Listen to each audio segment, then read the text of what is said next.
PowerBoat Television is brought to you by Yamaha, revs your heart. Ford F-Series, smart, tough, capable. And Cruisers Yachts, manufacturing world-class boats.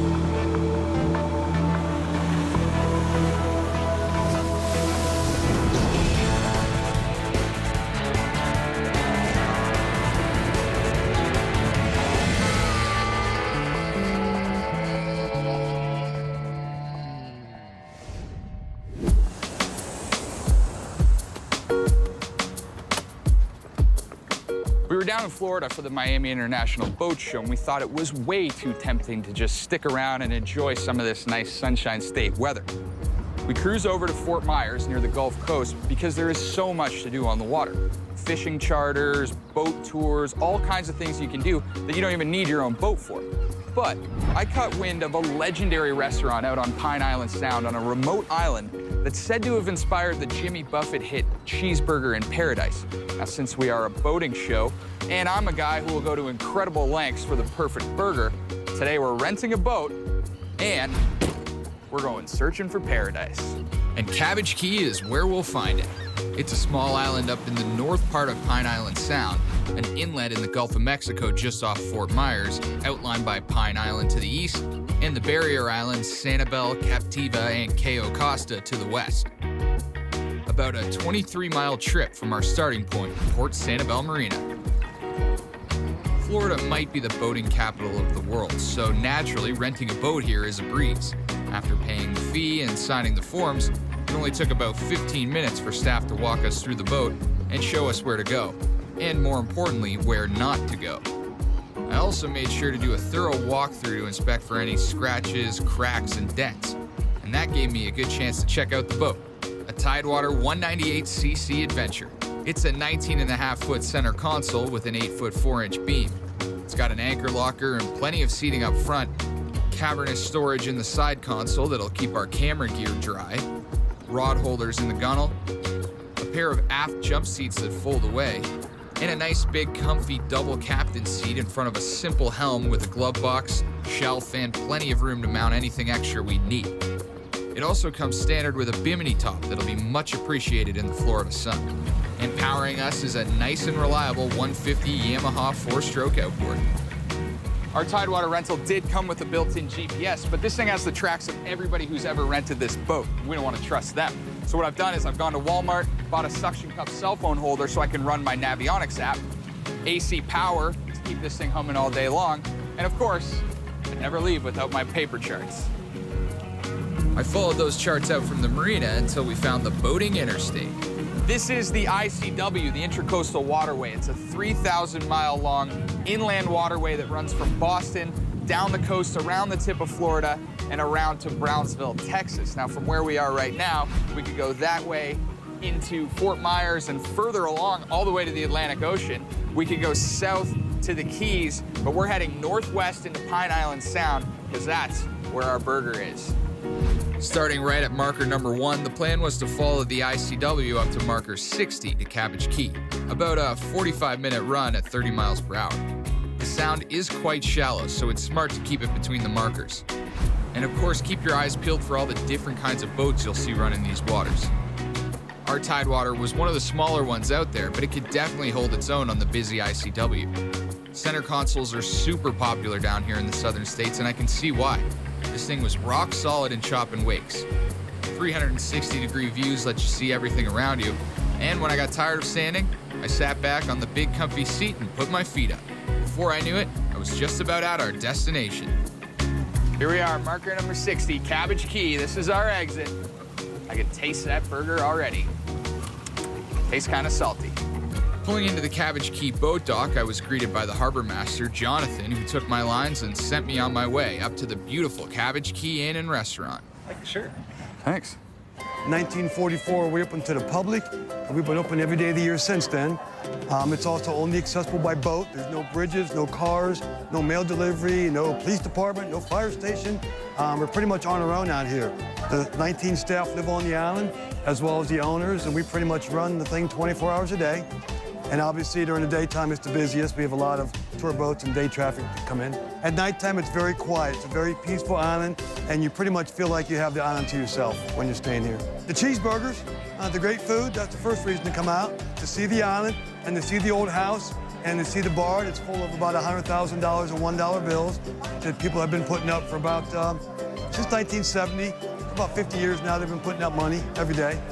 Our server told us $70,000 in $1 bills are taped to these walls. 70,001. And while you're waiting, you can climb the water tower. Not a bad view. Play some games, or get to know the locals. No burgers for Donatello here. But don't forget to make it back to your table for the main event. We've come a long way for this burger.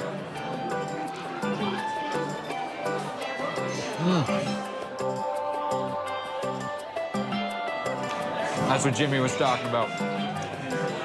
Oh, yeah. Worth the wait. With bellies full of beef, my camera guy and I took a bit of a detour on the way back to port. In part because we had some time left on our rental, but also because we were drawn in by the sight of the historic Pine Island Sound fishing shacks. As luck would have it, we have a friend, Matt, who owns one. Coming up later in the show, he's gonna give us the grand tour.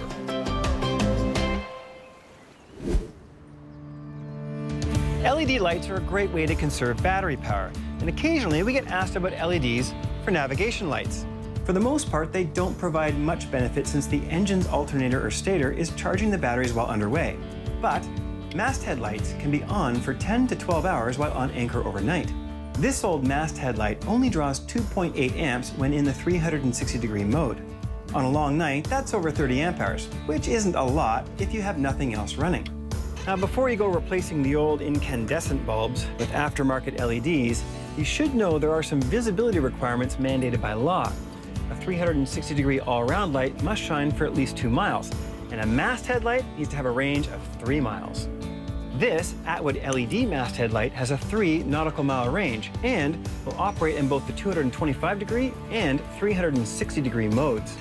If the wires are in good shape, mount the new light with the anchor LED facing aft. Secure with a couple of number 10 stainless screws and some sealant. Clean, crimp, and heat shrink the connections with marine-grade wire connectors, and secure any loose wire with a cable clamp. These lights are drawing less than 3/4 of an amp at 12 volts in the 360-degree mode with all 3 bulbs on, and they're rated for 50,000 plus hours of use. They even come with a 10-year warranty, which is a good thing because climbing up here is no fun at all.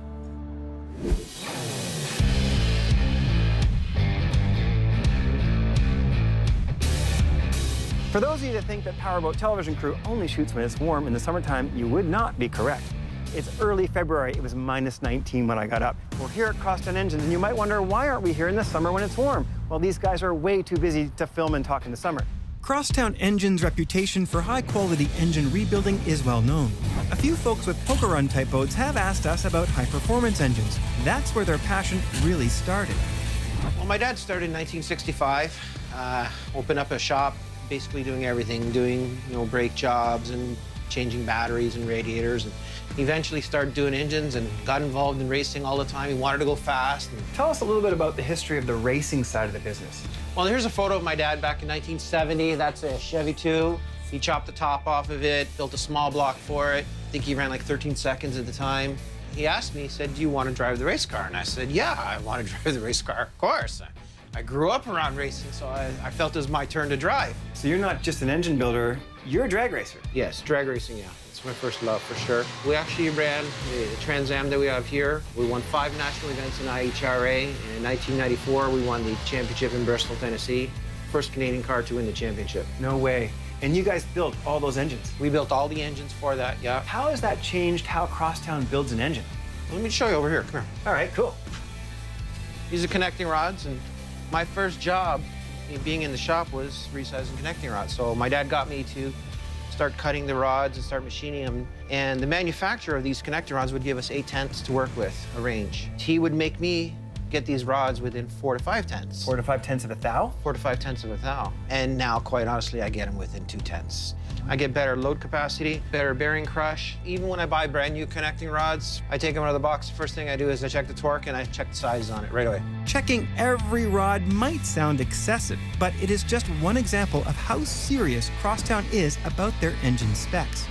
Now, if you're looking for more power for your boat, Crosstown has a number of options and stages available depending on your budget. What have we got here? Well, what we've got here is an 8.1 Mercury Marine that's been brought in from one of our customers. It's an old tired engine. He wanted to get it rebuilt. During the rebuild process, he wanted to increase the power on it. And one of the things that we do in the rebuild is change the camshaft profile. How much power stock? 385? 385, yeah. And what's this camshaft worth roughly in horsepower, do you think? We're going to probably pick up about 20, 25 horsepower, not just from the camshaft, but we're going to do other things. I know from my memory, rebuilding an 8.1 from you guys is about $7,500? Yes. How much more to get that 25 horsepower bump? It's about $1,000 more. What's the next stage? Where do we go from there? Second stage is we start changing components in the engine. This is your regular 330 peanut port cylinder head design. And here is your high-end performance cylinder head. As you can see, it's got a big exhaust port.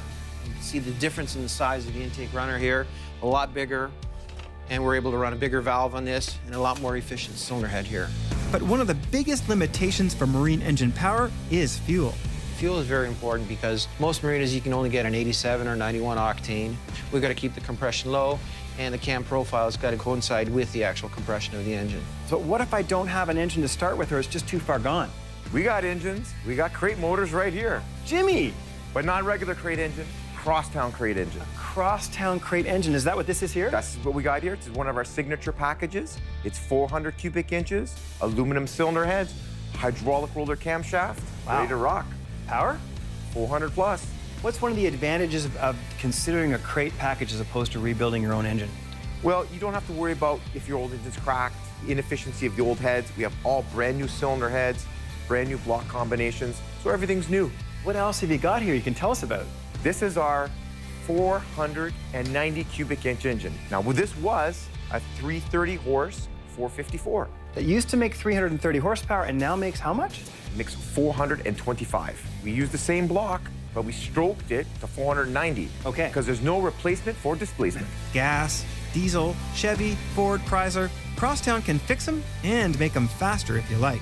And if you do want crazy, Jim and Lou are happy to accommodate. Aluminum block, aluminum heads, sheet metal intake manifold, custom carburetors. This is purpose-built racing hardcore. Wow, and 1,000 horsepower. 1,000 horsepower without nitrous, and nitrous will crank it right up another 1,000 horsepower. What are we getting to in the boat side, the marine side? Well, we can get you to 750, 800. I got something in the dyno room right now I can show you. Really? Yeah. Oh, let's go check it out. Let's go. Ah, no way! Yeah, we have 540 cubic inches here. It has high-flowing heads. It's got a hydraulic camshaft in it. Good to go. Jeez, how much horsepower? Well, John, it's around 600. That's a good number because that's about the limit on a normal drive is 600 horse. Yeah, I don't care. I just build horsepower here. First thing we're gonna do is warm the engine up, get it to operating temperature. Okay, these big blocks, they don't like the cold weather that much? They hate it, so we gotta warm it up nice. Okay, let's do it.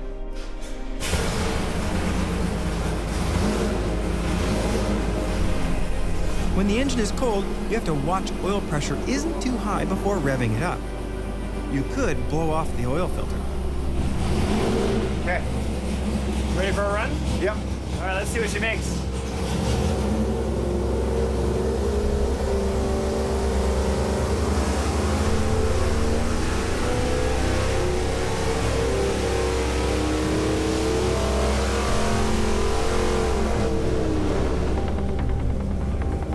$577, 561 pounds of torque at 5,400. Still not entirely satisfied, Jim wanted to keep going.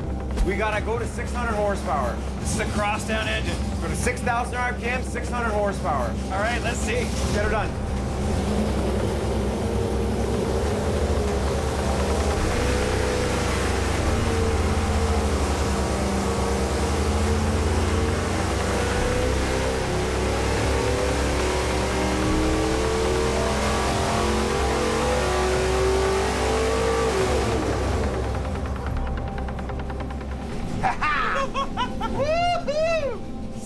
638 horsepower. That's awesome. There's no replacement for displacement. Yeah, baby. 600 horse is the limit for most reasonably priced drives. Once you get into 700 horse or more, you are looking at very specialized, very expensive drives. In this DIY segment, we're going to replace an old ferro-resonant battery charger with a new multi-stage digital smart charger from Guest. And just to be sure no one decides to plug you back in when you're not looking, we'll throw the main breaker as well. Older ferro-resonant battery chargers are fairly simple devices. Charging voltage remains relatively constant, but it's the charging current that changes based on battery voltage. And therein lies the problem. It's not that this old ferro-resonant charger wasn't working, it's when you leave them for extended periods, and if the charge voltage stays high and there's residual current, it tends to heat up the battery, which lowers the water levels, which can sulfate the plates and kill a battery dead. So you end up turning them off. The new digital smart charger, it completely cuts the battery voltage and amperage when it's at a full state of charge. This charger can be mounted almost anywhere on a boat, as long as it has enough room to kind of breathe and stay cool. They are fully automatic, which means you can leave them on when connected to shore power. Once you've decided on a location, you will find a mounting template in the box along with 4 stainless screws. Just make sure the mounting screws won't protrude into a fuel or oil tank. The new Charge Pro series is sealed with molded gaskets and heavy-duty end caps providing waterproofing rated at IP67. Charge Pros are available in 8 models for 12, 24, and even 48-volt systems with single, dual, triple, and even quad bank capability. This triple bank charger has 4 cables running out the side, 3 DC cables to hook to the batteries, and 1 AC cable to hook to the AC power source. Each of these cables is 6 feet long, so that should allow flexible placement between the charger and the batteries. Don't cut the leads short if they're too long. Inline fuses built into the ends of the DC cables will protect the charger in the event of a short or reverse polarity.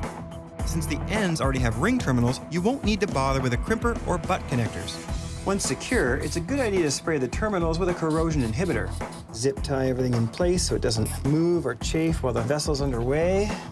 Check battery voltage for our reference. 1254, this battery needs a charge. Now we can just plug her in and flip the switch. Some chargers require you to select the battery type or charging regime, but the Charge Pro is pre-programmed, so all you have to do is turn it on. Now if you want to double check if the battery charger is actually working, you can do a quick voltage check on the battery and you should see it climbing. At first, the red charging LEDs will flash, indicating the charger is in the analyze mode. If the system detects a fault, the red fault light will light.